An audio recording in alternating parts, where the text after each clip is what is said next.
Good evening. I thought I'd do a little bit of an experiment. This is I'm in my back garden in southwest London with my 11-inch Smith-Cassegrain telescope and my night vision binoculars, and we're on Messier 13 and trying to... Hi Luke. Just having a little experiment here in London in very light polluted skies. I'd like to try and zoom in on that. So this is Hercules Messier 13 with an 11-inch SCT, and I'd like to yeah, thanks Luke. I'd like to get a bit bigger basically, which oh, there we go. That's what I wanted to do. Now, what difficulty is getting the gain right on this. So what I've found from experience is I need to turn the gain up quite far for you guys to actually get a reasonable view. But hopefully that works. Is that too bright, too much scintillation, or not enough in terms of seeing it? You can just about see, well, on my screen I can just about see the propeller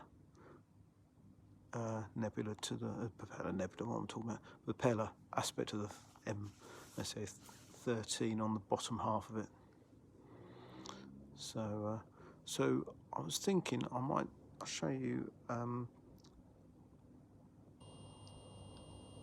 Hi Jonathan. This is what I meant to post earlier today, but I couldn't work out how to get it there. But anyway, this is thought I'd do a recording now anyway. Had a run of fairly clear skies. I'm with my 11-inch Smith-Cassegrain, and we're on M13. I've turned the gain up quite high because, from experience, I think I need to, otherwise it's too dim on your one. So it actually looks quite bright on mine, but quite dim there. So that's M13. Let's sort of... Thanks, Cedric. So let's try a different one. Let's try Galaxy.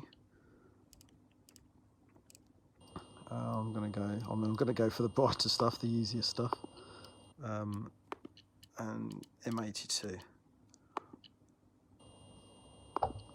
So yeah, close your eyes while it's good stuff. Luke, is it too bright though? Should I turn the scintillation gain down a bit, or is it and hopefully it's not too speckly coming through the video? It exaggerates the speckle.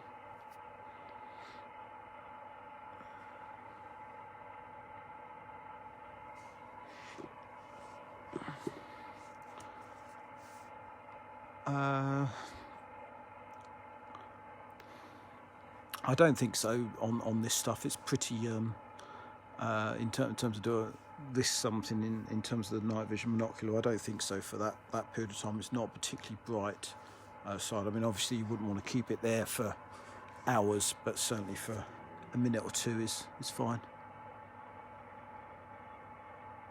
Oh, and the gain. Okay, yeah, Luke, I'll do that when we get onto the Galaxy. As I say, from my side, it looks quite probably too much gain. But I was trying this out before. Yeah, mate. Yeah, thanks to Cami. It's a bit would make me a bit sick, I think, actually. Hopefully we'll stop soon.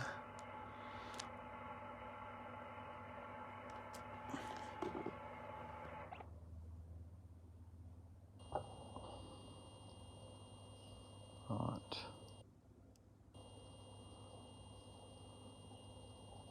There we go. M82. So this is, I think, one of the best galaxies with night vision. Edge on, you can see the dark lane there on it. Bit of scale as well. I'll try the gain, as Luke suggests, in terms of moving it up and down. So if I move it down, it's down a bit, or up, or back to the middle. I don't know what looks better there, but this is it's certainly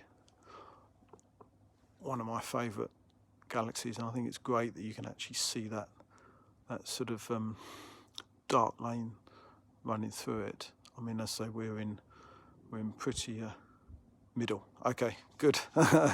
Thanks, Luke. I'll little shooting star going past it. I'll keep it at that one. As I say, that to me, this setting looks a little bit high, but I know from experience, and it looks a little bit like there's too much gain. But I think from experience, I need to put the gain up to sort of go through the feed. Okay.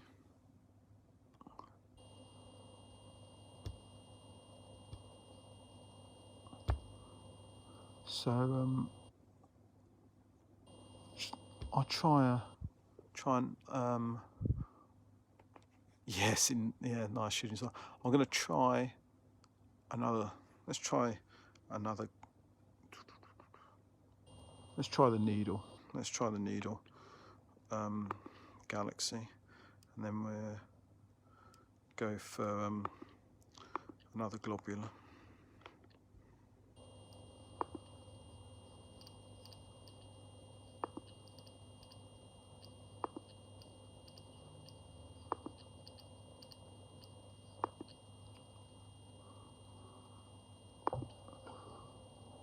Let's spin around a bit here.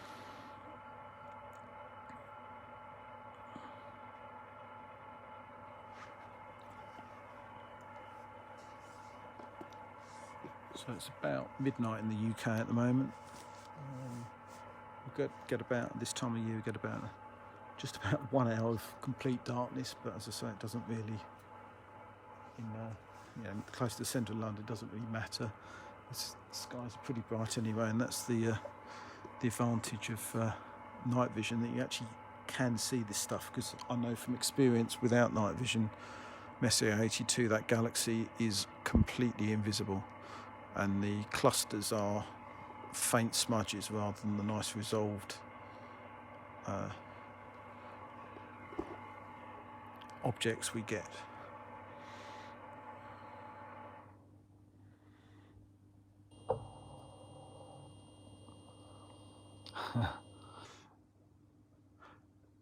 Yeah, so I think this just the go-to. Let's see if I can find this. There we go. Yeah, okay. So that's now this is fainter. This is sort of twice as far away, 40 million light years away, the needle. But I mean, here I can't. You can see the needle galaxy. You can see the core here quite clearly, but I can also see the extension going out. I've got a feeling the extension might be quite potentially harder for you to see. Right, okay, Luke. So what we've got? I've got an 11-inch SCT, as you saw. I am running with a 55mm Plossl afocally linked to my night vision monocular. So we're getting about 30 times magnification. Oh, and I have actually, I've got a reducer as well. So actually with I've got a reducer taking it down to f7. Hi, Stu. Further experiments I've got here. And Stu, I'm going to make very clear as well that this is definitely using night vision through the telescope. So yeah, sorry, Luke. I've got a 55mm Plossl F7 reducer taking it down to F7, the 55mm Plossl taking it down to sort of something like F3, and we're looking at the yeah, and that's it really with my harder Generation 3 binoculars. And here, Stuart, again, a bit faint, but I've got the needle galaxy there, core, and I think I can see this better on my phone than you guys can see it on your phone. So you got the extension coming out there, but it's still, I think it's still pretty cool from Southwest London. We can see something pretty well that's 40 million light years away. And let's go for a globular, because they always seem pretty impressive. Let's try that again. So Stu, we've had a play with the brightness and things like that. We sort of think that I haven't got this on full gain, but I got it sort of higher gain than I normally would do. Oh, good. Okay. Just because I know it seems to come out fainter, so it looks quite speckly to me here. But please, you can see the extension on the needle, and that's one of the galaxies that does come out quite nicely. I see my wife has turned on the bathroom light just to make it even more tricky in the back garden. Right. So there we. Oh no, it's just a bright star.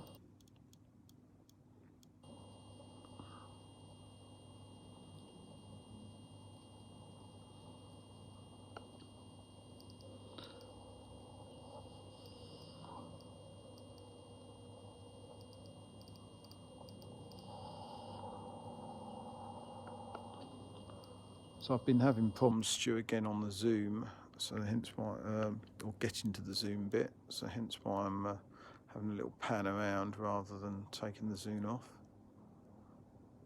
But I might have to admit defeat and go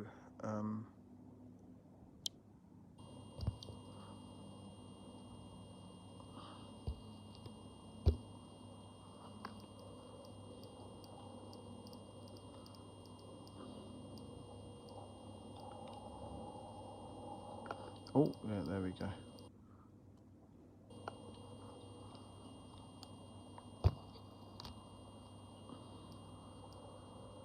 Now, I really like this globular cluster Messier 5. I like the way that it's almost like a starfish effect to it.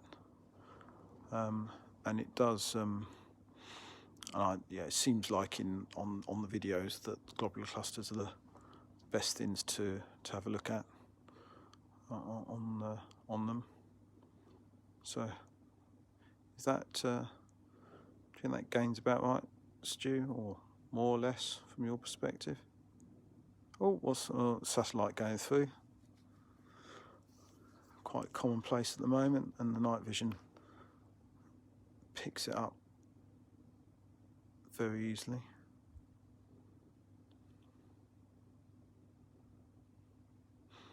Okay, cheers, Stu. Yeah, thanks. Now, I think you said you struggled to see the propeller on the M13. Shall we give it one little go?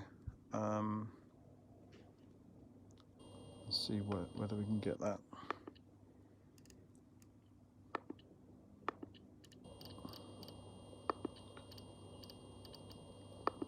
And then here we go.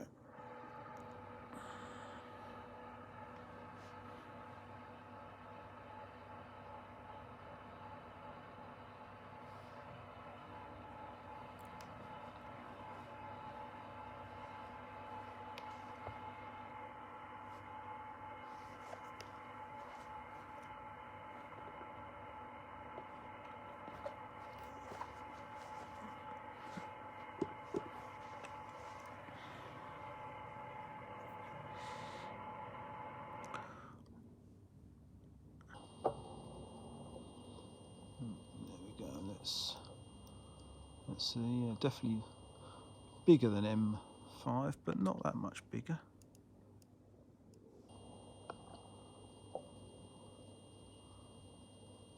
Right, so I can see the propeller in the bottom, sort of slightly to the right, bottom right of M13 there.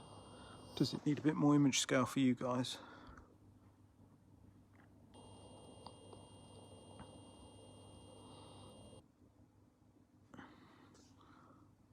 Hi Mike, just having a little play with the night vision in my back garden in London. Just on a few globulars and brighter stuff, galaxies, globulars, and obviously this is the Messier 13. So so you got it, Stu. You can see it, the propeller. I don't know. It does seem like the night vision makes it very clear to see. Yes, Mike. Yeah. There's lots at the moment. Yes, I've done M5, M13, M92. Done the big ones. I think M3's around, isn't it, as well? So I mean, it seems like to me on the video, live video, that actually globular clusters are probably the things that really stand out very well, and particularly from light polluted skies anyway. So I did do a little bit of nebula recording last night, but it does seem like yeah, that is tricky, and I need to, yeah, hopefully I can go and try this out at dark side. Anyway, so this was just a little experiment, and I'll finish up now. But I'd certainly. Oh, hello, Elrod.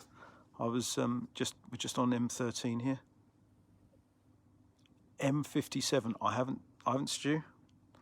Shall we give it a go?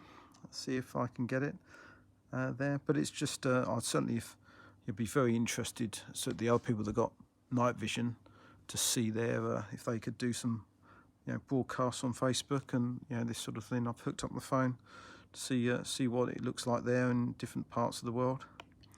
Right, okay, so let's well,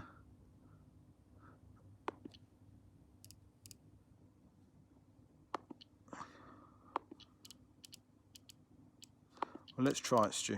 M57. Oh god, this thing's going all over the place there, isn't it? Right, here we go.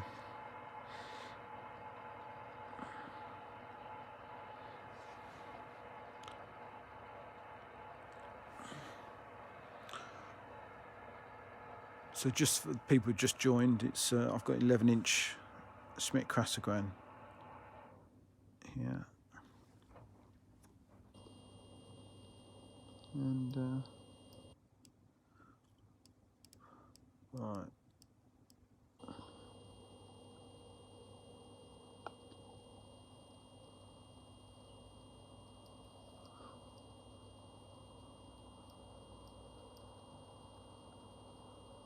We can't see that, but there's a funny shady bit coming up on that one. I wonder what that is. Oh, I know what that is. That's what we're after. That's the ring. Silly Gavin. There we go. I can see the ring. I can see the ring nebula there. In the middle, top. Just about. Good stuff. Good stuff. Yes. I mean, it is a bit small, but it's there. Stu. Good suggestion. Yeah, with the, I mean, this is where the zoom works well. So yeah, in terms of actually sort of enhancing it. Yeah, it's interesting. I haven't looked at that M57 for a long time actually. So it's yeah, definitely definitely can come and see it. Yeah, I can definitely see it here.